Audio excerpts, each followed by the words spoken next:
Now, fellow Kenyans, it just happened to me that while I was going through the internet, I've met this statement by PLO Lumumba, and I think because of this video, because of what I want us to talk about, I want us to talk about this issue of fuel.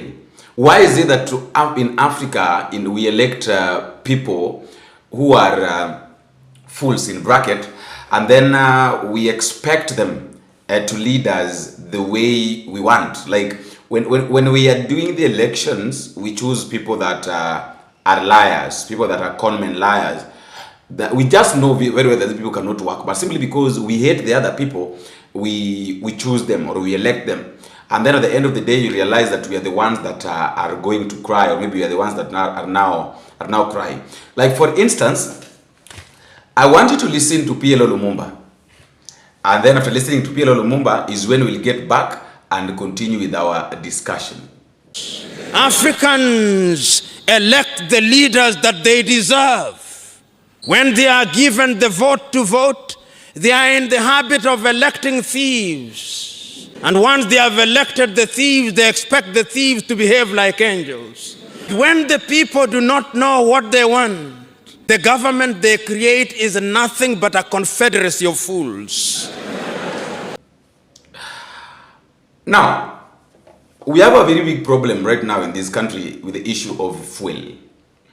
Of course, all of us understand that the current situation right now is really messed up. And literally, what is going on is that it is uncontrollable. We can't really control what is happening or what has been happening or what's going to happen. There is strike.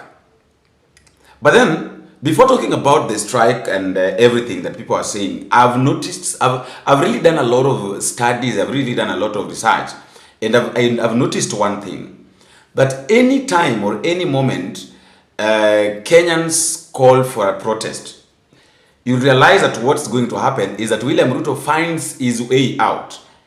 Like strike yoyote, maandamano yote ambayo huwa inafanyika Kenya, unapataga kwamba William Ruto ameondoka. Like right now, he's not in the country.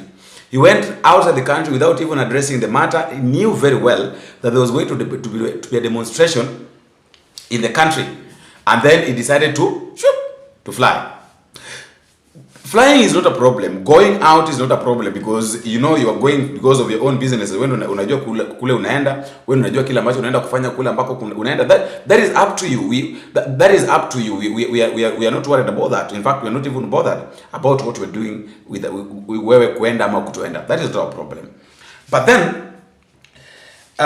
we also need to understand one thing here, that most of the time, no, if not all the time, most of the time, these leaders that we elect, they tend to be so nice. They tend to be so nice before, and then after us giving them that opportunity now to lead us, because that is what what they normally want. After giving them that chance now to lead us, they turn their back and then they start doing things that they ought not to do.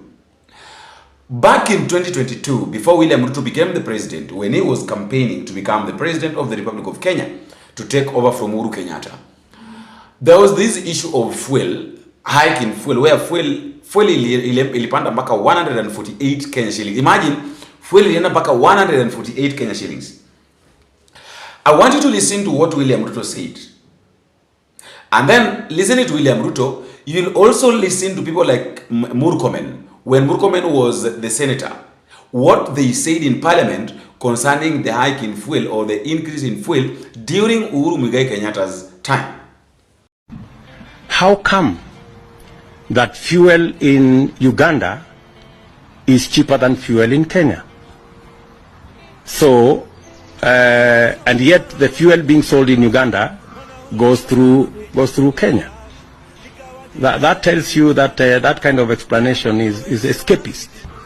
And that goes to tell you that this crisis is orchestrated and it is as a result of the cartels and barons who have taken over, using conflict of interest and state capture.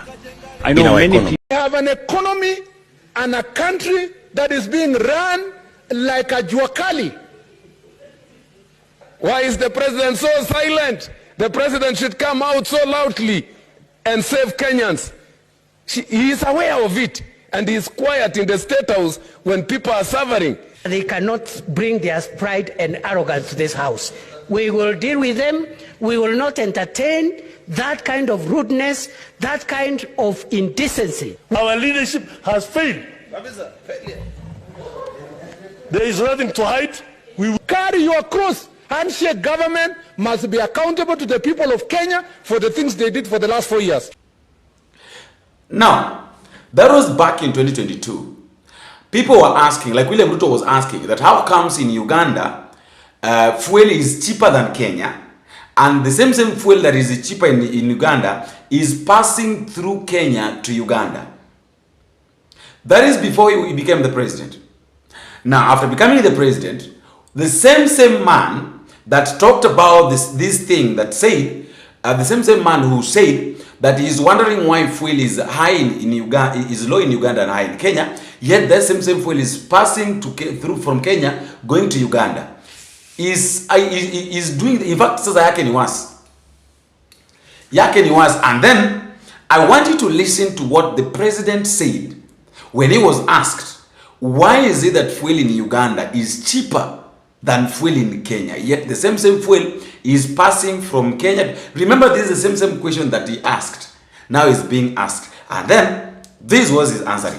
People in Kenya keep asking, you know, why is it that sometimes prices of fuel are different in Kenya to get from our neighbors? And sometimes maybe it's good to let them know, because it's important for people to know. 3 things.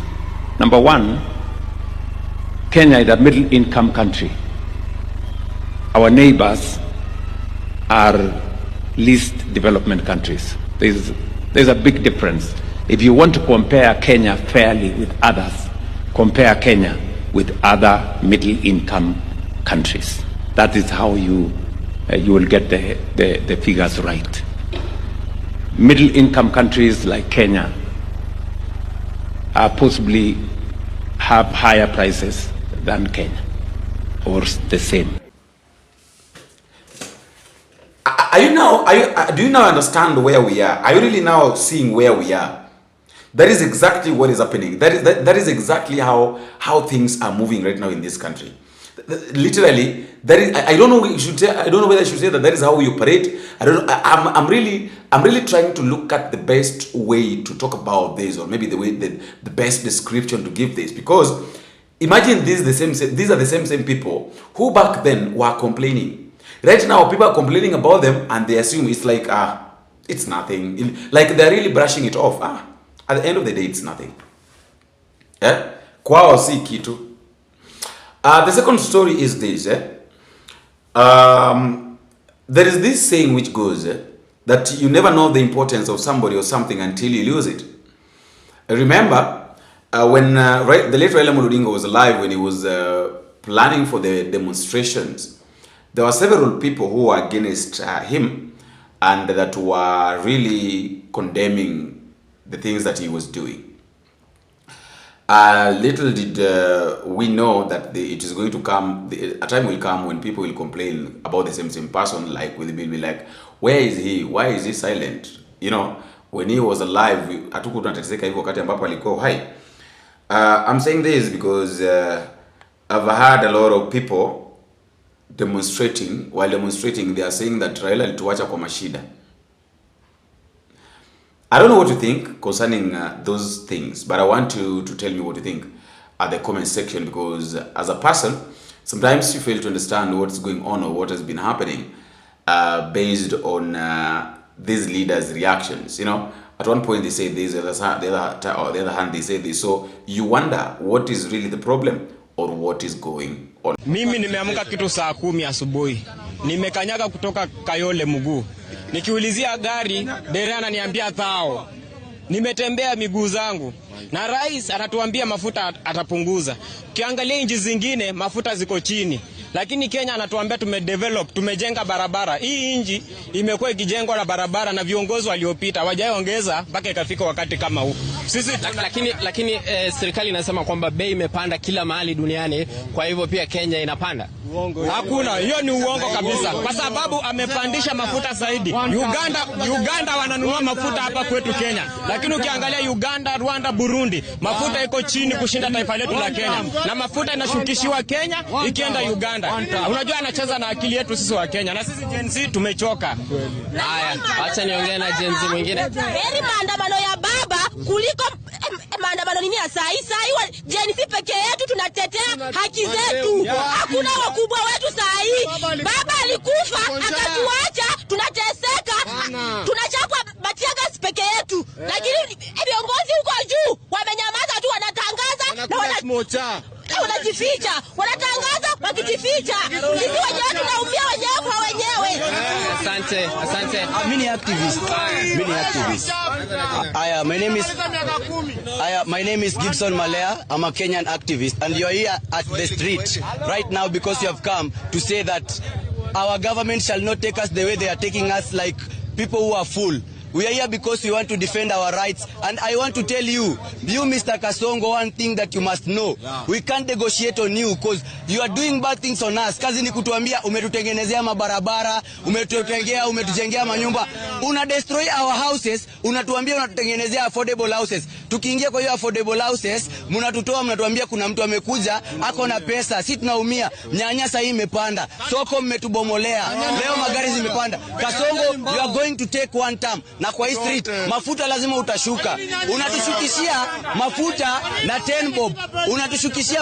10 bob. And then unatupandishia mafuta na 43 bob. Sisi kama Wakenya tumeamua, kama macomrades tumeamua, Kasongo anaenda tam ngapi? Moja. Asante sana.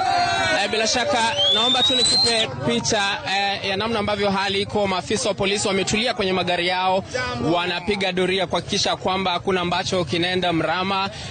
Dakika chache zilizopita tuliona wakifyatua vile vitoza machozi, wakiwafurusha baadhi ya wale ambao walikusanyika katika maeneo haya mjini kuandamana, lakini hali ni shwari, hakuja kuwa na hali hatihati.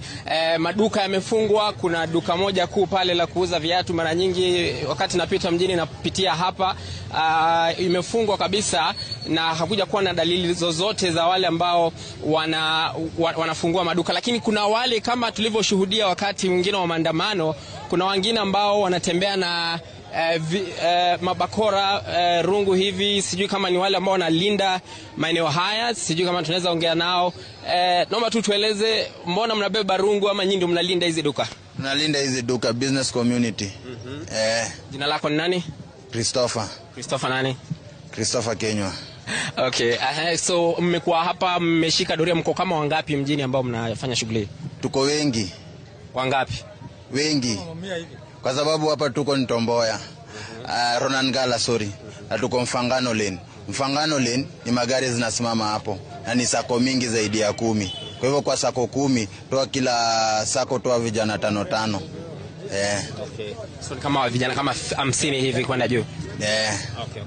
Sawa basi, asante sana. Kwa hivyo Nimrod, hali ni hiyo hapa mjini. Tumepiga doria, tutakuwa tunaelekea maeneo ya OTC ambapo tunaambia kumefungwa, maeneo mengine ya kuegesha magari tutakuwa tunaangalia na kukupa picha na taswira ya namna ambavyo hali ilivyo hapa jijini. Kwako studio. Asante sana Emmanuel Tou akiripoti katikati mwa jiji la Nairobi. Shughuli haziendelei. Kisii pia kuna pilka kando tu mapembezoni mwa mji.